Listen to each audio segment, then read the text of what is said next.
Oke, ketemu lagi kita dengan Cak Ompong. Bagaimana kabar Bapak Ibu sekalian serta para sohibul ane?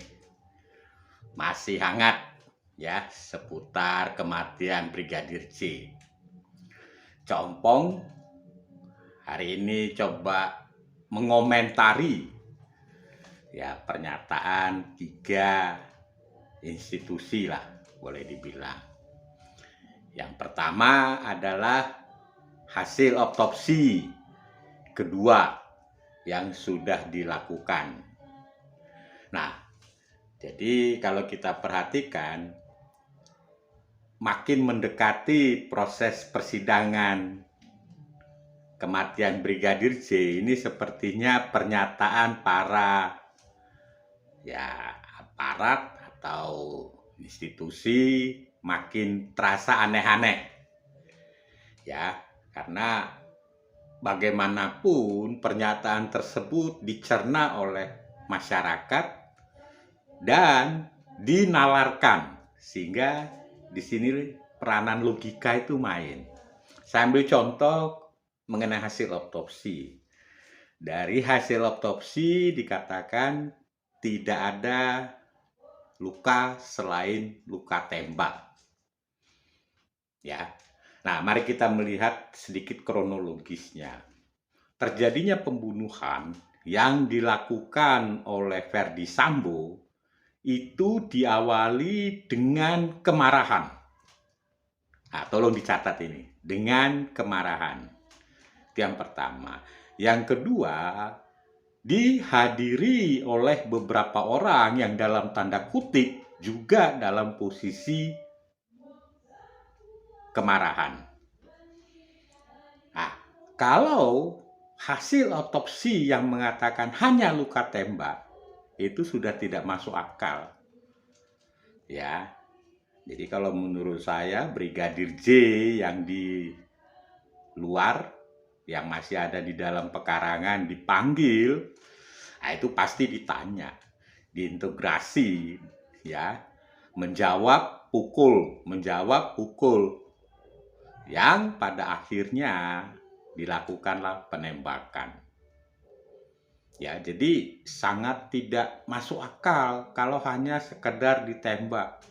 Nggak mungkin dong dipanggil masuk di ruangan lalu ditembak jedar. Nggak mungkin, nggak masuk di akal. Pasti ditanya.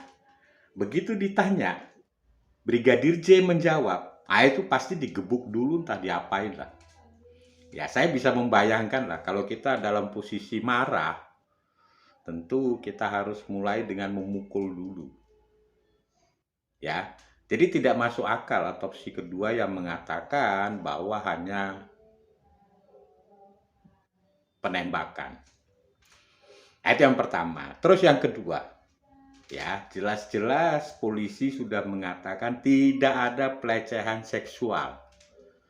Nah, kemarin Komnas HAM saat memberikan laporan kerjanya ke kepolisian masih disentuh-sentuh soal motif. Ya, padahal sebetulnya motif ini sendiri akan disampaikan di persidangan.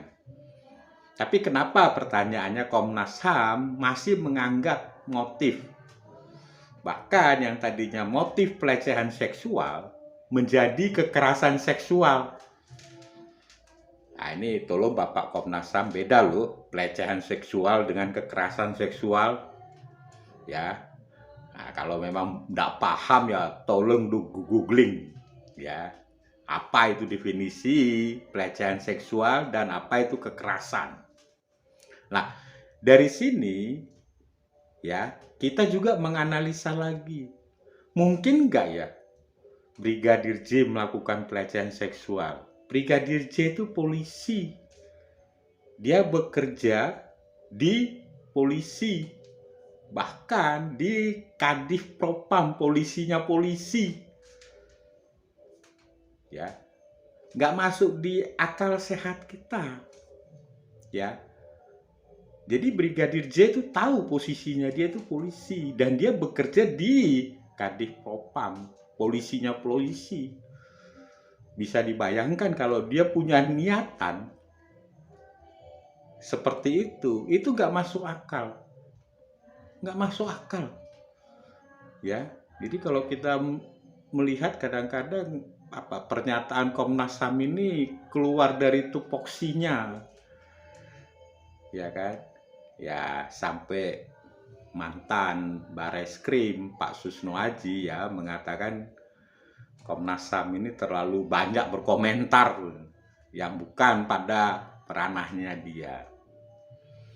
Ya, jadi sekali lagi tidak masuk akal seorang Brigadir J polisi ingin mencederai istri Kadif Propam. Nggak masuk di nalar gitu. Nah, terus yang ketiga ya Cak Ompong ingin mengomentaris juga Komnas Perempuan yang mengatakan bahwa pelecehan seksual itu sudah dilakukan berkali-kali dan takut melapor. Yang boten-boten aja.